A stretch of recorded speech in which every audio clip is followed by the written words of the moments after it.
अनिल जी बताएं, एक हिंट तो आपने सुबह दे ही दिया था, बट कौन सी रिसर्च लेकर आए हैं? आज की रिसर्च है दीप इस बात को लेकर कि बेचना कब है। राइट। तो पहले मैं आपको डेटा बता दूं, उस डेटा को देखने के बाद आपके जो जो सवाल आपके मन में आए वो पूछेगा। फॉर अ चेंज आज मेरे पास 10 साल के डेटा नहीं है, 11 साल के। 11 साल के। हाँ, 1 साल बढ़ा के डेटा लिया है मैंने।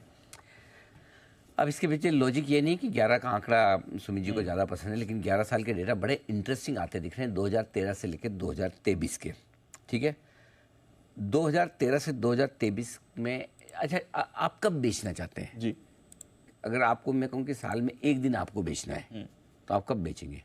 जिस दिन साल का हाईएस्ट लेवल हो निफ्टी का, बैंक निफ्टी का, बाजार का। एग्जैक्टली। यानी 52 वीक हाई। बेचने के लिए सबसे बढ़िया दिन, जैसा कल हमने कहा कि लेने के लिए सबसे बढ़िया दिन कौन सा है, जो साल का लोएस्ट लेवल हो। बेचने के लिए कौन सा दिन बढ़िया? हाईएस्ट लेवल, साल का हाईएस्ट। 2013 2014 दिसंबर में हाई बनाया, 2015 मार्च, 2016 में सितंबर में, उसके बाद 2017 में फिर दिसंबर, 2018 में अगस्त, 19 20 दिसंबर, 21 अक्टूबर, 22 और 23 दिसंबर।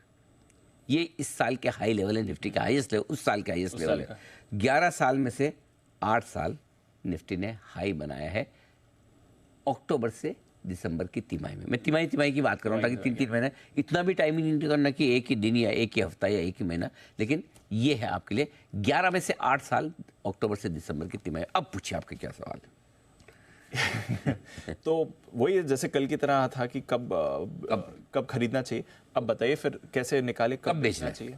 ठीक है, 11 सालों का इतिहास ये बता रहा है, डेटा आपके सामने, रिसर्च ये बता रही कि बाजार का टॉप बनता है अक्टूबर से दिसंबर की तिमाही में। ठीक है, और ये टॉप जो आपको बनता हुआ दिख रहा है, इसमें से दीप एक और इंटरेस्टिंग चीज है, 11 में से 7 साल ये टॉप दिसंबर के महीने में बना। तो बाजार में दिसंबर का महीना टॉप बनने के लिहाज से सबसे ज्यादा होता है। अच्छा, उस साल का हाईएस्ट लेवल, नो डाउट नए हाई तो बनेंगे ही बनेंगे, पिछले साल भी दिसंबर में हाई बने, लेकिन उसके बाद वापस हम जनवरी फरवरी मार्च में भी हाई बना रहे हैं, वो अपनी जगह। लेकिन 2023 का हाई 28 दिसंबर का था, 2022 का हाई 1 दिसंबर का था, 2020 का हाई 31 दिसंबर, और दिसंबर में भी दीप अगर आप ध्यान से देखें ना तो ज़्यादातर आखिरी हफ्ते में हाई ज़्यादा बनते हैं। तो ईयर एंड में जाते जाते हाई बहुत बनते हैं। तो पहली चीज़ है कि मुनाफा वसूली का सही समय, अगर आप हर साल बेचने के बारे में सोचते हैं कि मुझे कब बेचना चाहिए, तो आपके लिए सबसे सही समय अक्टूबर से लेकर दिसंबर की तिमाही का। और ज़्यादा आप नैरो डाउन करना चाहें तो आपके लिए सही समय है दिसंबर के महीने का, और ज़्यादा नैरो डाउन करना चाहें तो दिसंबर के पहले और आखिरी हफ्ते में बाजार के टॉप मैक्सिमम बनते हुए दिखे। अब इससे ज़्यादा क्या बताऊँ, डेट बताना ही बाकी रह गया। लेकिन ये बहुत इंटरेस्टिंग रिसर्च है कि अगर आप कुछ बेचना चाहते हैं तो आपके लिए सही समय अक्टूबर से दिसंबर की तिमाही, और विशेषकर दिसंबर का महीना। ठीक है, बेचने की स्ट्रैटेजी क्या होनी चाहिए? एंट्री और एग्जिट दोनों बताता हूँ। ओके, पहले एंट्री करेंगे तो एग्जिट करेंगे। बहुत क्रिस्टल क्लियर, इतनी बढ़िया स्ट्रेटेजी दी, मजा आ जाएगा। खरीदना कब है जी? जनवरी से लेकर मार्च के महीने में। करेक्ट, कल आपने बताया था। कल बताया, जनवरी से मार्च का महीना मार्केट में सबसे ज़्यादा बॉटम पूरे साल का इसी समय बनता है, 10 में से 8 बार बनाया। तो पैसा लगाना है तो 65% पहली तिमाही में जनवरी से मार्च, 20% अप्रैल से जून, 15% जुलाई से सितंबर। तो ये आपका पैसा लग गया। और दिसंबर की तिमाही में पैसा नहीं डालना है, नहीं डालना है। कोई एक आध साल एक्सेप्शन हो सकता है, कोई दिक्कत नहीं। अगर आपने 10 में से 8 साल 7 साल अगर आपने टाइम कर लिया मार्केट को, तो इतना बहुत है। करेक्ट, इससे ज़्यादा क्या करेंगे? अगर आप डिस्टिंक्शन मार्क्स से पास हो रहे हैं, करेक्ट, मार्केट में डिस्टिंक्शन आ गया तो बहुत बड़ी बात है। सो दिसंबर की तिमाही में पैसा नहीं डालना। अब आइए, पैसा अगर आपको निकालना है या म्यूचुअल फंड में से रिडीम करना है तो सबसे सही समय आपका दिसंबर के महीने का होता है या दिसंबर की तिमाही का होता है। 75 से 80% पैसा दिसंबर में निकाल लीजिए, 75 to 80%। बाकी का आपको जब ठीक लगे 20-25% आप बाद में कभी भी सितंबर वाली तिमाही में थोड़ा निकाल लिया, जून वाली तिमाही में थोड़ा निकाल लिया। पहली तिमाही में बिल्कुल पैसा नहीं निकालना, जनवरी से मार्च में नेवर एवर।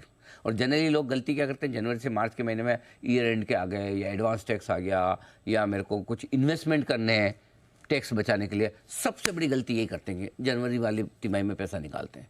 तो जनवरी से मार्च में आप सौगंध ले लीजिए, नहीं पैसा निकालूंगा, पैसा मुझे निकालना है तो दिसंबर के महीने में बेस्ट है। अगर आप स्मार्ट ट्रेडर हैं, स्मार्ट टाइमर है, स्मार्ट टाइमर बनना चाहते हैं, जनवरी मार्च में एंट्री कीजिए, दिसंबर में एग्जिट कर लिए, दिसंबर में एग्जिट करते पैसा तैयार, वापस जनवरी की तिमाही आ रही है, Exactly. आपको पैसा लगाने का मौका दे देगी। इससे आप बाजार का टॉप और बॉटम उस पर्टिकुलर साल का ज़्यादा आसानी से पकड़ पाएंगे। और हर साल की अगर आपकी इन्वेस्टमेंट प्लानिंग, आपको प्लानिंग ज़्यादा अच्छे तरीके से करनी है, कर सकते हैं। और साथ ही अगर आप चाहें तो अपनी SIP को इस तरीके से प्लान कर सकते हैं कि अब जनवरी से मार्च की तिमाही में आपका ज़्यादा पैसा जाए, अक्टूबर से दिसंबर की तिमाही में अगर आपको पैसा निकालना है तो आप निकाल लें, ये आपके लिए बेस्ट स्ट्रेटजी हो सकती है। तो हमने एंट्री और एग्जिट दोनों प्लानिंग आपको दे दी, बढ़िया फॉर्मूला दे दिया एंट्री एग्जिट का, देख लीजिए। और रिसर्च के दम पर यही है वेल्थ क्रिएशन रिसर्च। तो आप ऐसा करके साल का 2 से 3% रिटर्न एक्स्ट्रा जनरेट कर सकते हैं। और अगर 2-3% आप एक्स्ट्रा रिटर्न जनरेट कर सकते हैं तो किसी फंड मैनेजर को पूछना है कि 15-20 साल में उसका क्या मतलब होता है। कंपाउंडिंग बेसिस पे उसका जो असर होता है वो बहुत भारी पड़ता है। इनफैक्ट ज़्यादा भी कर सकते हैं, थोड़ा और स्मार्टली आप काम करें तो इस रिसर्च को ज़रूर अपनाएं। हो सकता है एक आध साल कोई ऐसा जा सकता है जो आपकी ये रिसर्च बिल्कुल 100% कारगर साबित ना हो, लेकिन जो पुराने डेटा बता रहे हैं ज़्यादातर समय 7 से 8 बार 10 में से ये रिसर्च आपके लिए सही साबित होगी। ओके, चलिए, ये है बढ़िया रिसर्च आपके लिए, जहां पर आपको रखनी है नज़र कैसे आप बाजार में अपनी एग्जिट को भी टाइम कर सकते हैं।